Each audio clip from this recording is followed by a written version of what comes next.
Hello, hello. Welcome to this talk. I'm so excited that you're here. My name is Amanda Deluca. I am a senior product manager at Etsy. And today we're going to be talking about collaborating across teams and functions. It's one of the most important, if not the most important facet of kind of the product management role. And it's also, in my experience, one of the least talked about. So I'm excited to chat with you. I'm excited to give you some tips and tricks, things that I've learned throughout my career, failures I've had, successes I've had, things I've learned along the way, and really, have a good conversation about, how to think about collaboration, how to work with people, and really, how to think about success here. Some key facts about me. Again, I'm Amanda Deluca. I'm currently a senior PM at Etsy. I've been in product for about 5-ish years, essentially starting as an APM or associate product manager and working my way up to senior PM. I was previously at NerdWallet. Before that, I was at Eventbrite. And before that, I was at Google.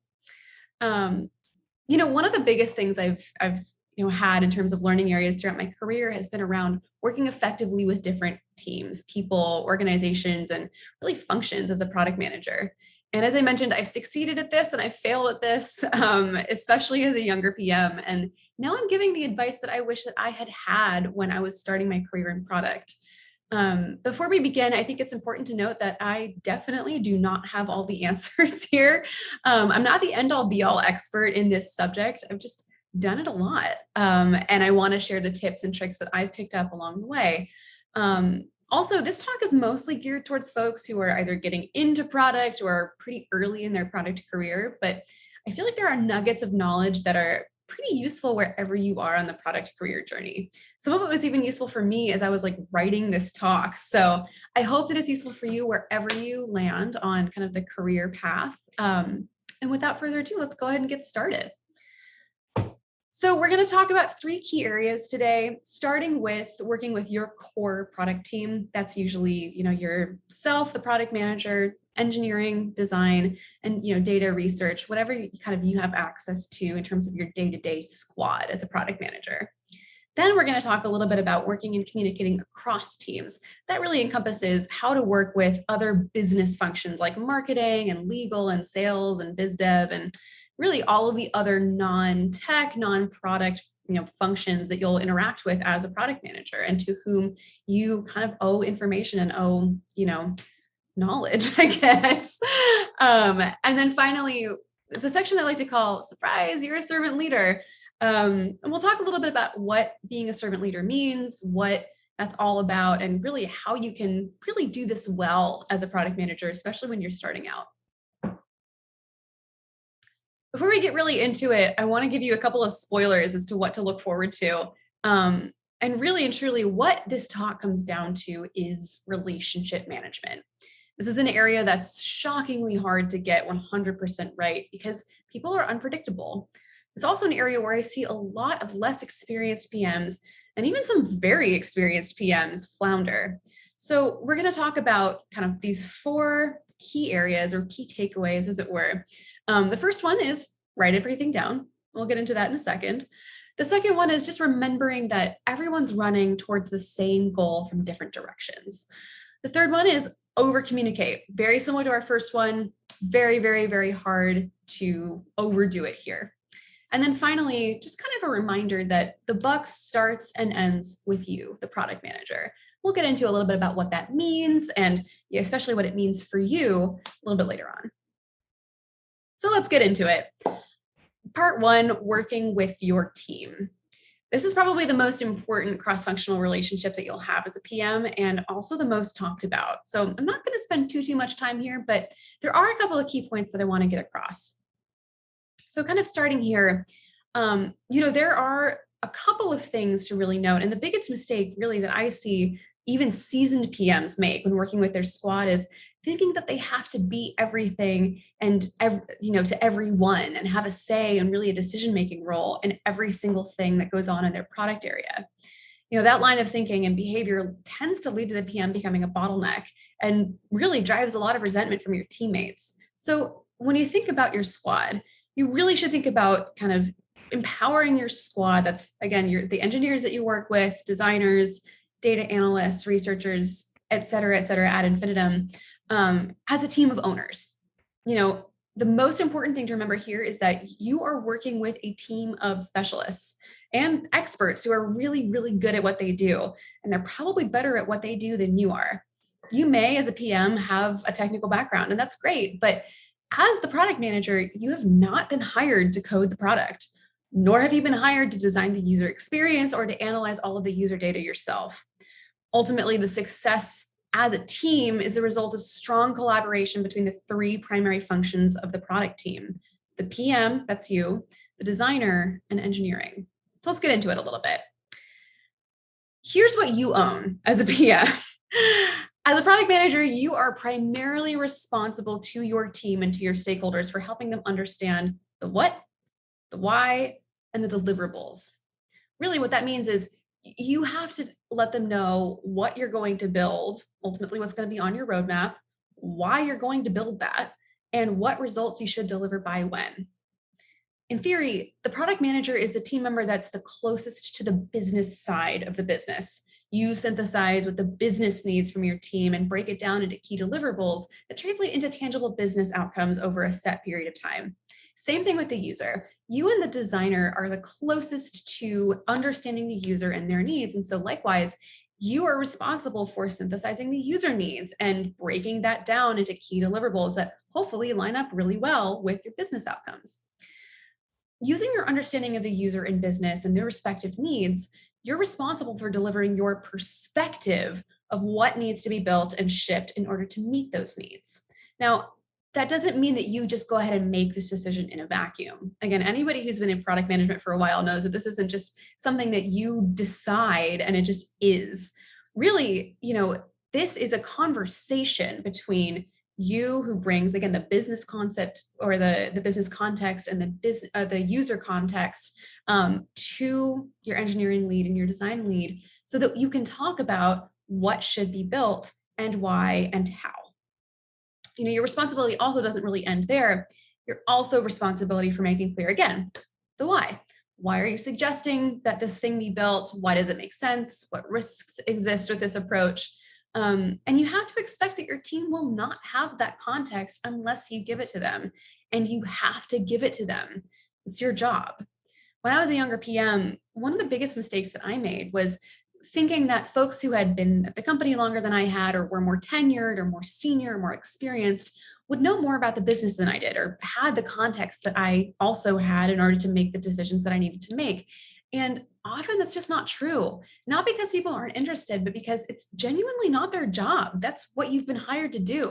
And so you have to provide the context to your team of what you're suggesting, why you're suggesting it, and what the deliverables should be.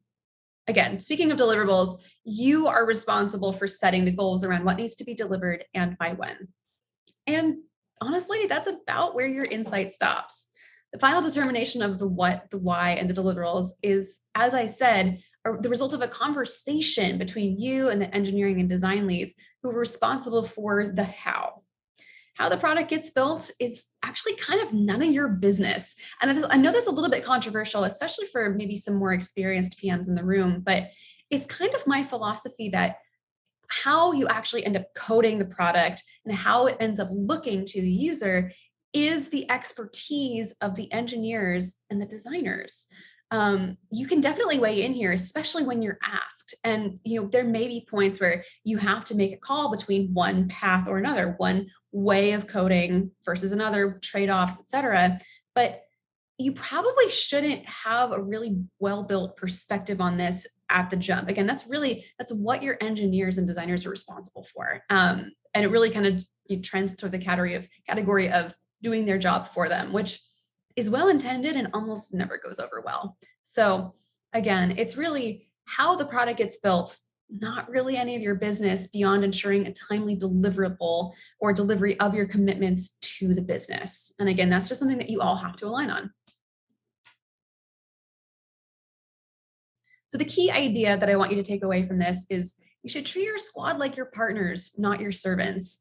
Again, this is a surprisingly hard thing to get right. And I know a lot of PMs and have worked with a lot of PMs, even really senior PMs like group PMs and plus, who kind of behave like the ruler of the product. One of my least favorite things that's said about product management is that you become the CEO of the product. And we'll get to that a little bit later and why that's problematic. But really, the most important thing is that your squad doesn't exist to serve you. You actually have no direct authority over them. In essence, you're the facilitator of your squad's good work and are responsible to them for, again, the what, the why, and the deliverables. So in order to facilitate that good work and to work effectively together, you have to build trust, and your squad really needs to know that you have their backs. So here are a couple of ideas. Again, not exhaustive list, but some things to try to work with your team and collaborate effectively. The first one is the most important in my opinion, and it really works for your squad, for your stakeholders, for really anybody that you're working with across the business. But really feel free to include key stakeholders early and often in the product lifecycle and give them a chance to influence the direction. Again, you're not making decisions in a silo. You shouldn't. Your team has diverse perspectives and diverse expertise that will help you make the best possible decision. So it really behooves you to invite them to the conversation, hear what they have to say, solicit their input, learn about their concerns and hesitations, and then take them seriously. That's the second point. You should create an atmosphere where folks feel comfortable bringing their concerns, their pushback, their flags to you, and feel like they're going to be heard about it. The third point is something that I actually talk about a lot as it pertains to product management, and it's one of the philosophies that I really believe in. And it has to do with advocating for the folks that aren't in the room. Now, most frequently for you as a product manager, that's going to be the users. It's going to be the folks who are going to be using the product, interacting with it on a day-to-day basis. And very rarely are they actually going to be in the room with you. You're almost never going to have a meeting where your whole squad is assembled with all of your users who can tell you what their needs are and what they want out of your product. So you as the product manager really need to bring that perspective and be close enough to their wants, needs, et cetera, to advocate for them. Now, this goes beyond just the user, though. So you may eventually be in meetings with executives or with other business functions like marketing and legal, et cetera, where it's really just not going to be the best use of your engineering team's time to be in those meetings with you. And so when you're talking to the business at large, your team needs to know that you have their backs and that you're going to advocate for their perspectives, for their work, for their bandwidth. You have to be close enough to them to be able to represent them well. And so really, as you're building these relationships, try to get close to what your team cares about, what they want to accomplish at the end of the day, what they're excited about, and advocate for them to the business, to your boss, to your stakeholders, and make sure that they know that they can trust you. Finally, something I alluded to a little bit earlier, but it's really important to create an atmosphere of psychological safety. At least it is for me. And the reason why is that I want my engineers to feel comfortable, and my engineers, designers, et cetera, to feel comfortable coming to me with negative feedback, with criticism, with points of concern, with red flags, with things that they're concerned about the product. That's all very valuable information to me, and it's important that they know that they can come to me with that and that I'm not going to react badly or judge them. They need to be psychologically safe. And so a really, really easy and great way to build that trust, make sure that they feel safe talking about these things, that you're not going to blow up at them or tell them that they're wrong or stupid. Again, kind of a no-brainer, but it really does go a long way. And if all else fails, write everything down. This is my first major point, major takeaway from this talk. One really easy way to build trust and make sure that folks feel heard is to write down everything that happens.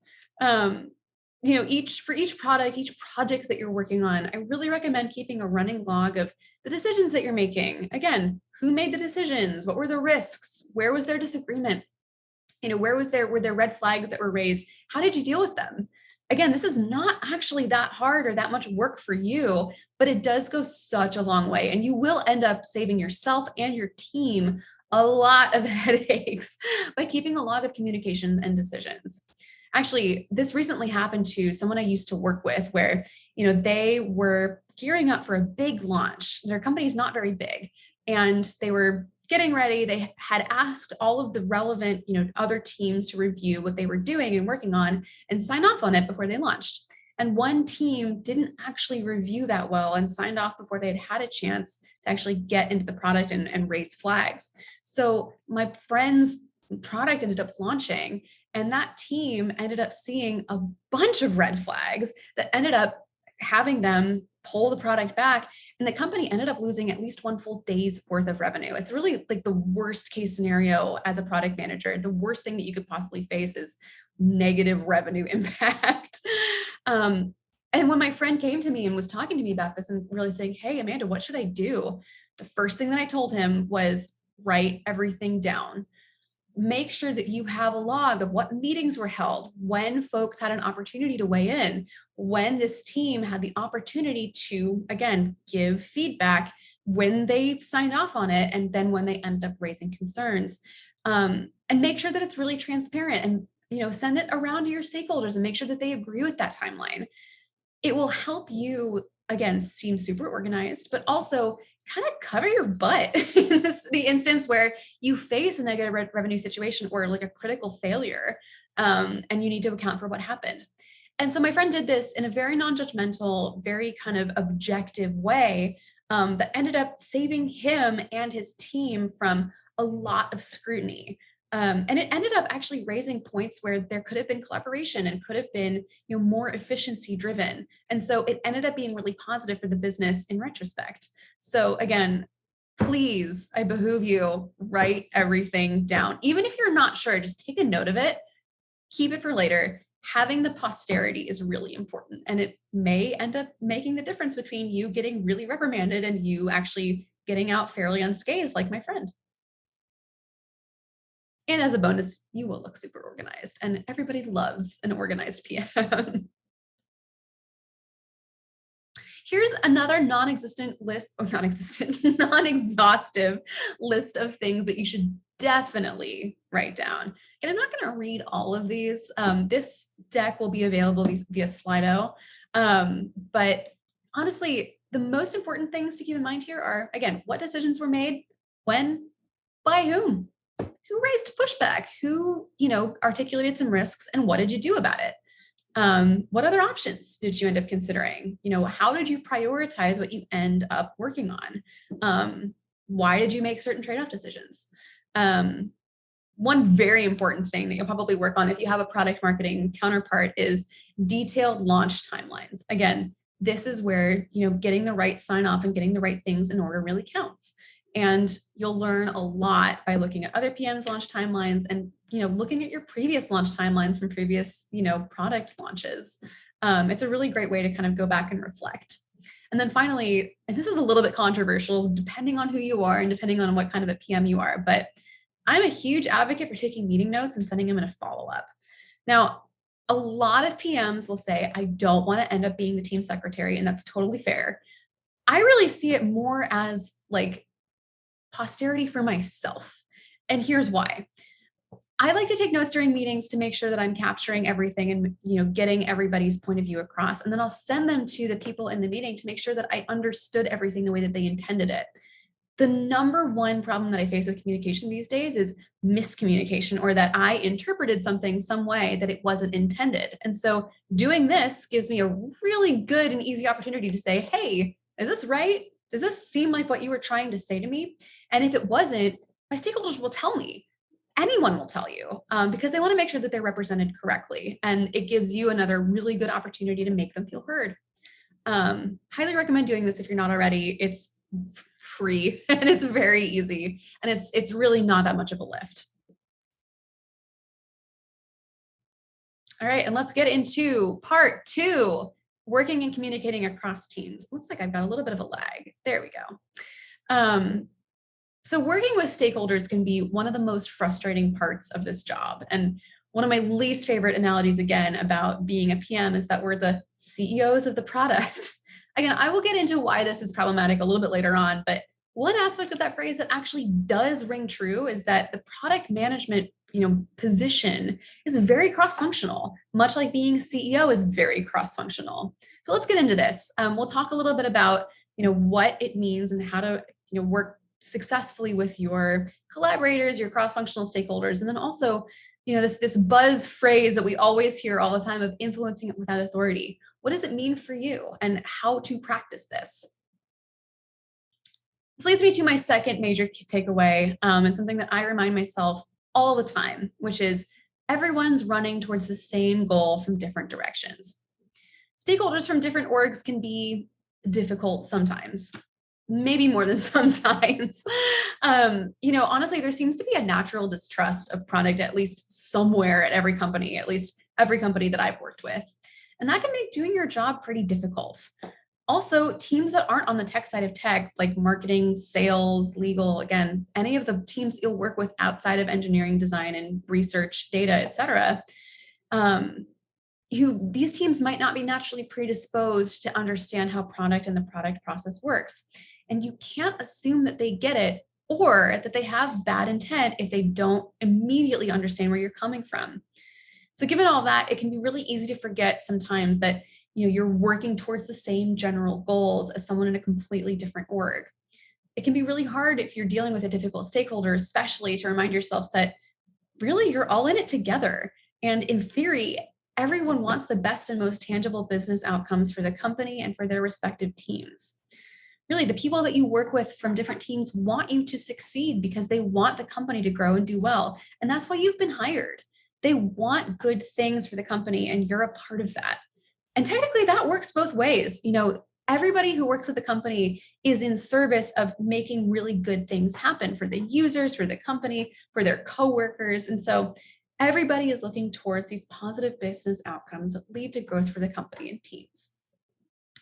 So as the PM, you really represent this connective tissue between the business. Again, in theory, you're the person on the product team that sits the closest to these other business functions.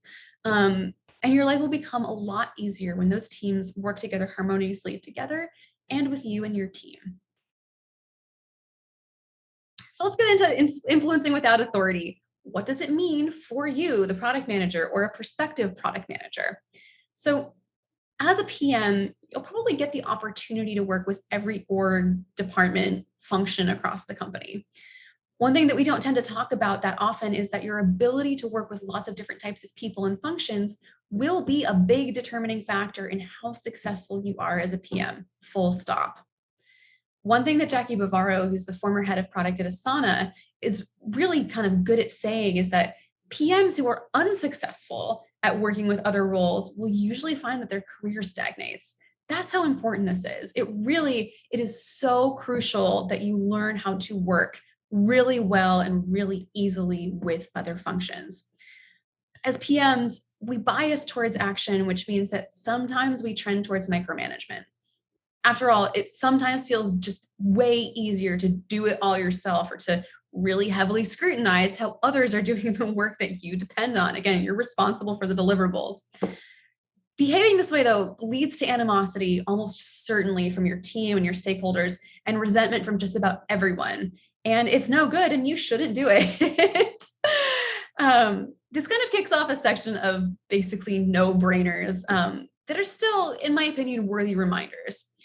If you shouldn't micromanage or essentially bully people into doing what you want them to do, what should you do instead?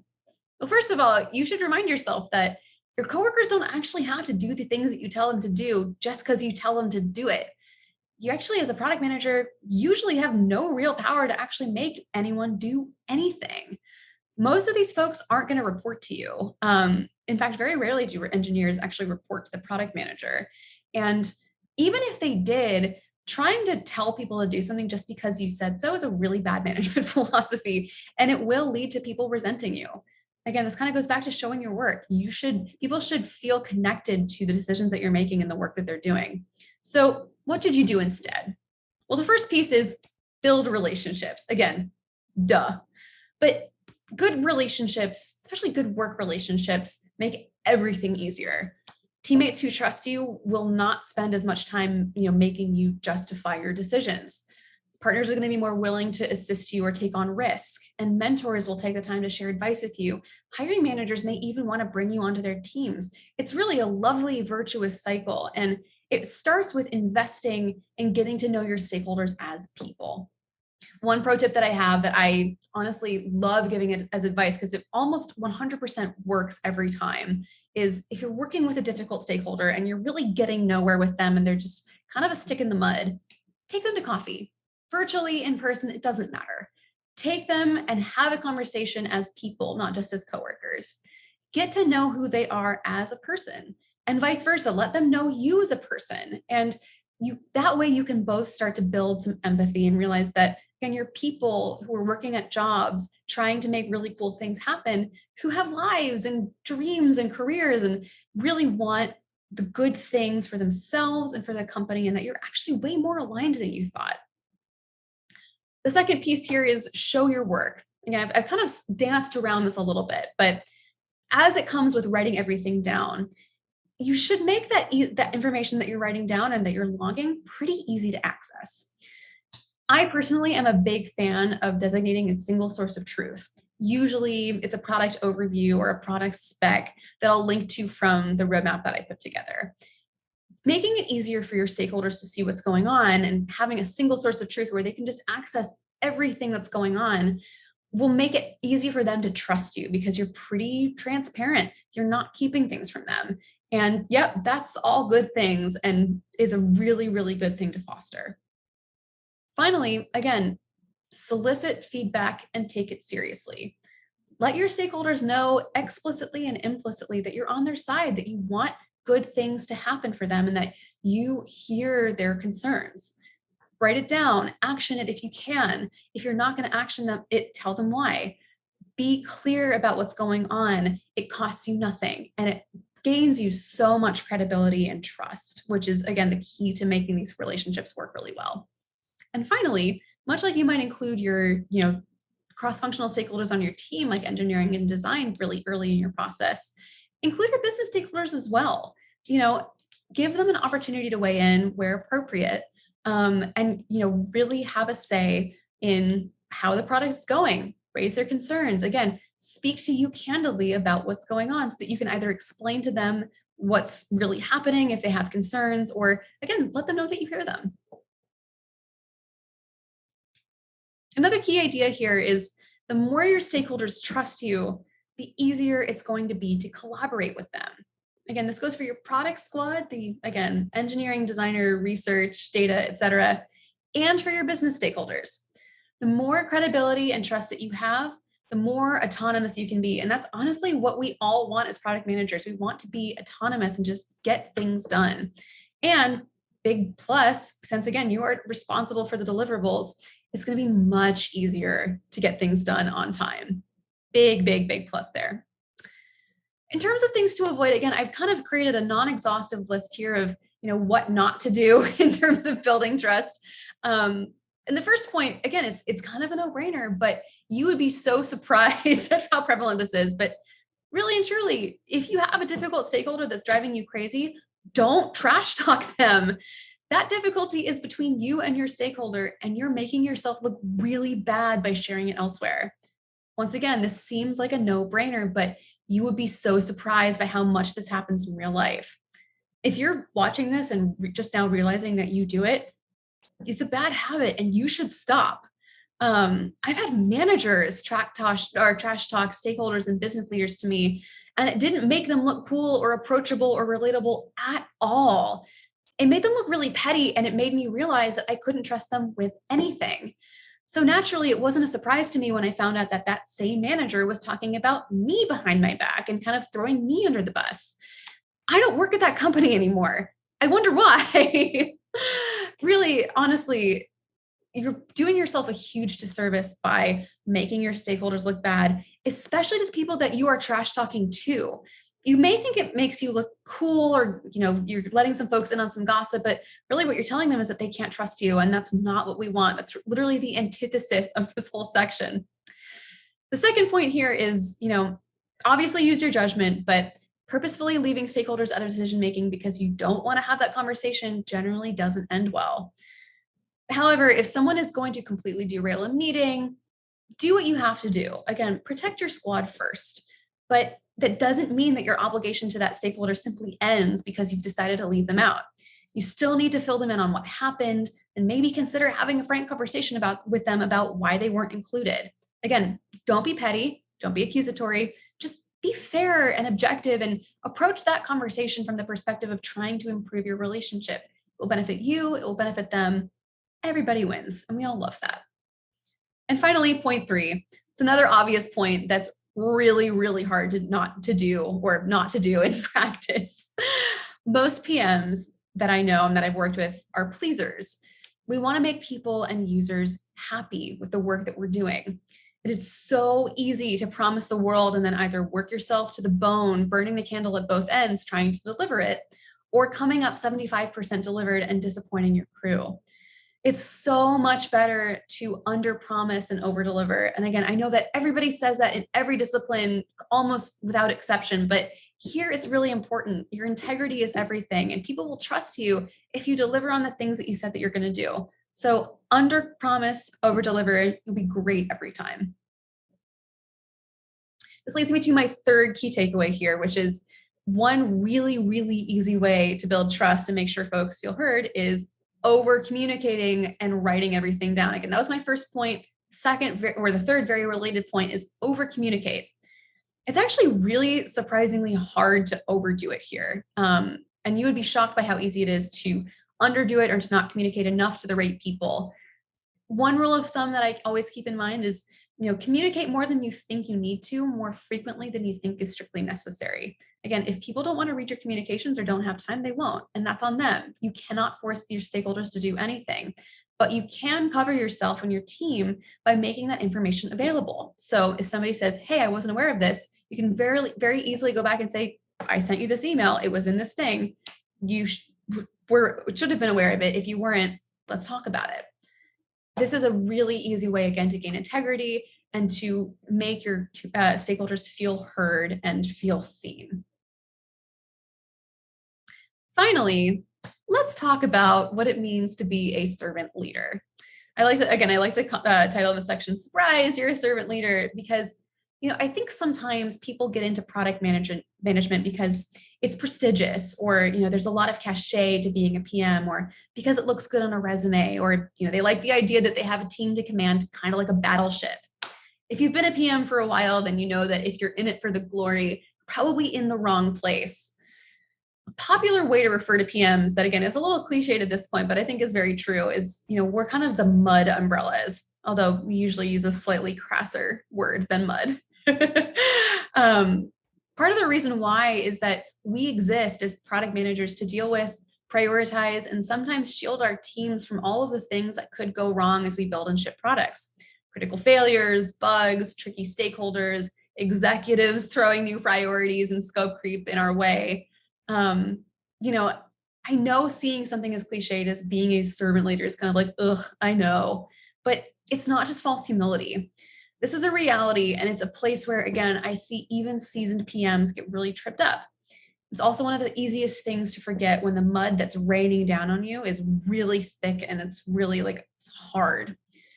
But get this, the true secret to strong collaboration and kind of the point of this whole talk is this. You exist as a product manager to serve and support the people you work with and the people you're building products for, not the other way around. Part of this is being able to advocate for the folks in the room, again, making sure that you can represent your team where and when necessary. But really, as a servant leader, you should aim to be a multiplier that looks for opportunities to serve the team, both your product team and your cross-functional business team, and help them succeed. And remember, when you advocate for the folks in the room, that goes for the business stakeholders, for the users, and your team. You are their representatives in whatever meeting you're in and they're not. So do your best to serve them well. Finally, everything that I've told you so far leads me to my final big takeaway, my final big point. The reason I've given all of this advice and why I think it's so important that PMs of all flavors take it to heart. The buck starts and ends with you. At the end of the day, you're the product manager. Collaboration might be a two-way street, but if something about your relationship with a stakeholder or a teammate is broken, it's literally your job to troubleshoot and fix it. No matter how difficult, unreliable, evasive, uncommunicative the other person might be, it's your responsibility as a PM to find a way to work together effectively. It's on you. I'd argue that making it work with your stakeholders and fellow PMs is one of the most important, if not the most important part of this job. And it's one that's not really talked about that much. Honestly, the reason why we don't talk about it enough is that it's not really like the sexy or flashy part of the job. It's just honest to goodness empathy and becoming the kind of leader that people want to follow. No matter where you go or what company you end up working for, there will always be difficult stakeholders. Always. I worked for tech giants, startups, company that falls somewhere in between. And one universal truth I've encountered, irrespective of the industry, the size of the role, or my responsibilities, is that I've always had at least one difficult stakeholder relationship. It's totally normal and at this point, an expected part of the job. And the only thing that you can control is how you show up to and approach the situation. So do use the advice from this talk and treat people like people. All right, we spent about 30 minutes together going over a lot of information. So, let's recap what we have. And before I get into that, one thing I want to remind you, especially if you're a brand new PM or someone who's trying to get into product management, is that most of these skills come down to practice and experience. Don't sweat it if it doesn't come naturally right away. Humility and grace will always get you through it. So let's recap. First point, write everything down. You will save yourself and your team a lot of headaches by keeping a log of communication and decisions. Point 2, everyone's running toward the same goal from different directions. It can be really easy to forget that you're working towards the same general goals as someone in a completely different org, especially if that person is difficult. It's important to remind yourself and them that you're trying to accomplish the same general outcomes. Positive business impact that leads to tangible growth for the company that you're at and for your teams. Point 3, overcommunicate. In my career, I've learned that 99% of the problems I've faced in collaborating across teams and functions have been the result of poor communication, either too little or too vague. Communicating often and early can help you build trust and build your internal brand around integrity. Secret plus, it also makes you look super organized, and who doesn't love that? And finally, the buck starts and ends with you. At the end of the day, you're the PM. Making the relationship work is on you, not on your stakeholder. It behooves you to make it work for the sake of your team, for the sake of your job, and for the sake of your company. Use the advice that I've given you here. Treat people like people, empathize, and you'll make the best of it. And with that, I close the talk. Thank you so, so much for joining me. I'm so thrilled and honored to have spoken to you today. I hope that you found this useful. Once again, I'm Amanda Deluca. I'm a senior PM at Etsy. I wish you best of luck in your careers and nothing but good things and good product. Have a great rest of your day.